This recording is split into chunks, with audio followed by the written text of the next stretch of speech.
Happy Friday, y'all. God bless y'all.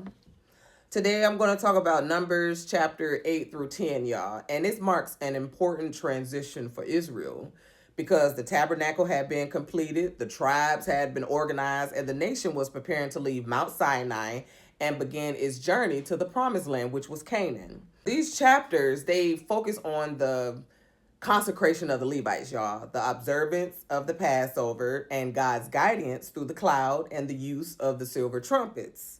In chapter 8, God instructed Aaron how to light the 7 lamps of the golden lampstand so that they would give light in front of it.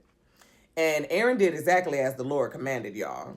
The lampstand itself had been made from one piece of beaten gold according to the pattern God had shown Moses previously. The chapter then moves on to the consecration of the Levites.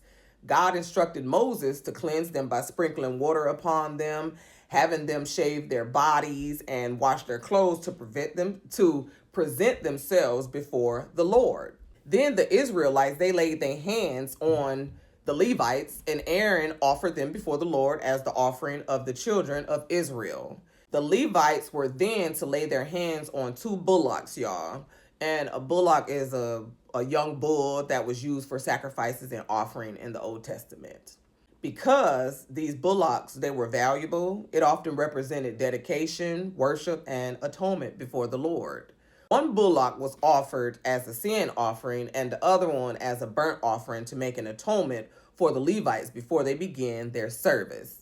And keep in mind, after the golden calf incident, which was in Exodus 32, the Levites showed loyalty to God and were chosen for special service. And God explained why they were chosen, y'all. When he struck the firstborn of Egypt during the Passover, he claimed all the firstborn of Israel as his own of Israel.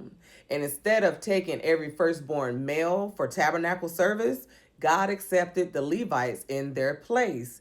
Now, the Levites were therefore given to Aaron and his sons to perform the service of the children of Israel in the tabernacle and to help prevent God's wrath from coming upon the people if they approach the sanctuary improperly. And this chapter concludes with instructions regarding the age of service for the Levites.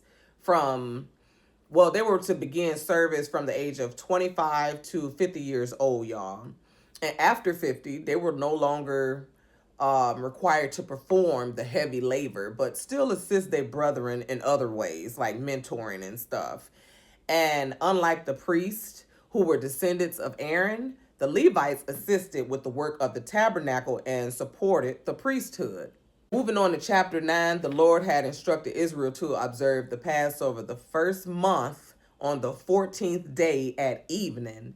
This was 1 year, it was 1 year after Israel had departed out of Egypt. However, some men, y'all, they became ceremonial unclean because they had come into contact with a dead body and therefore they couldn't participate in the Passover. So what these men did, they approached Moses and Aaron and asked why they should be prevented from offering the Lord's offering at the appointed time. They wanted to do right. So instead of answering immediately, like some of us do, off our own understanding, Moses, he told them to stand still while he sought the Lord's instruction. So y'all know the men, they could have simply ignored the Passover because of their situation, but they cared enough to ask what God wanted them to do rather than assuming that they knew God's answer. And the Lord responded by what is called the second Passover, y'all. Anyone who was ceremonial unclean because of a dead body or was away on a journey that couldn't keep the Passover, 1 month later on the 14th day of the second month, they were allowed to do so, just like the first Passover. Now, they were still required to observe the same regulations, including eating with the unleavened bread and bitter herbs and leaving none of it to the next morning, y'all. God is so loving and caring, y'all, that he made a provision for those who genuinely desired to obey, but couldn't because of circumstances beyond their control. God also gave a warning, though. Anyone who was clean, who was present and able to participate, but deliberately refused to keep the Passover, they would be cut off amongst the people because they had neglected the Lord's appointed offering. And the latter portion of this chapter focuses on the cloud covering the tabernacle.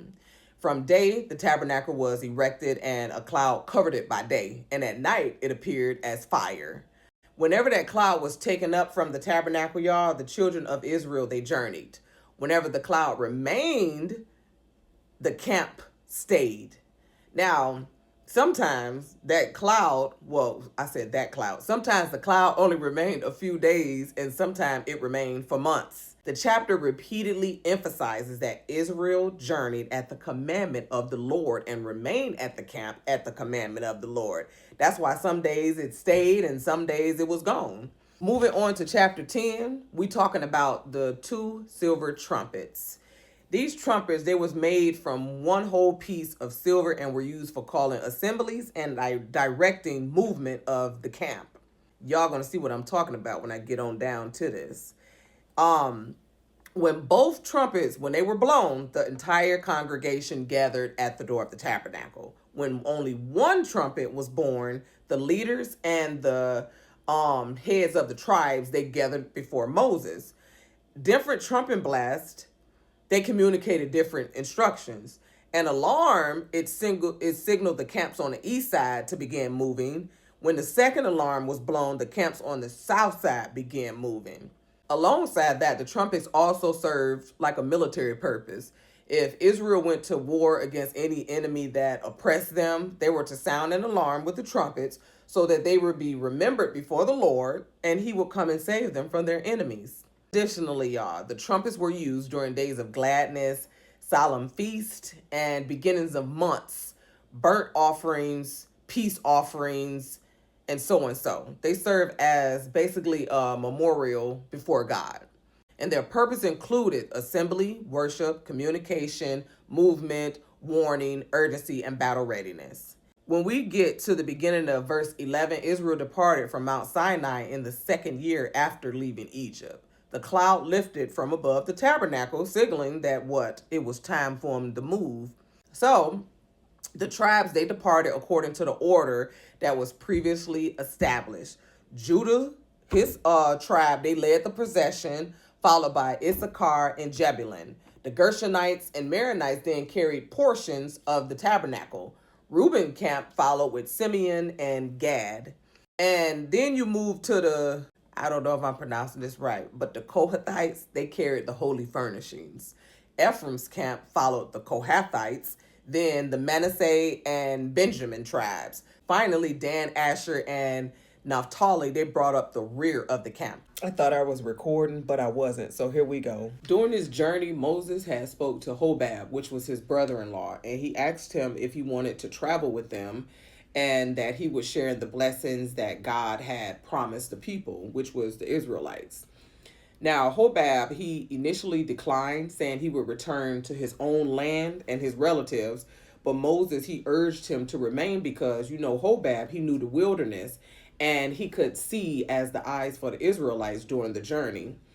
Yet, despite Hobab's knowledge of the terrain, God remains Israel's true guide through the cloud and his presence.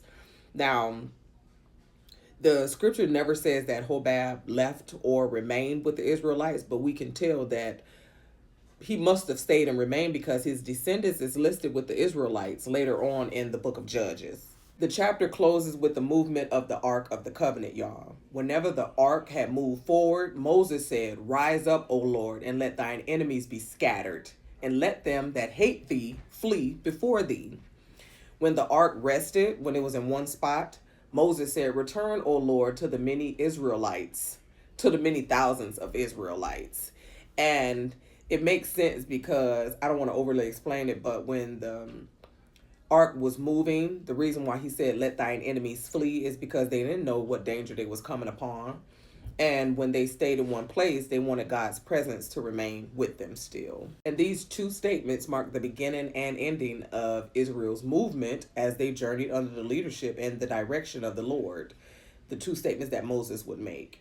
The presence of God was what separated Israel from any other nation and was central to their journey through the wilderness. Y'all have a blessed day.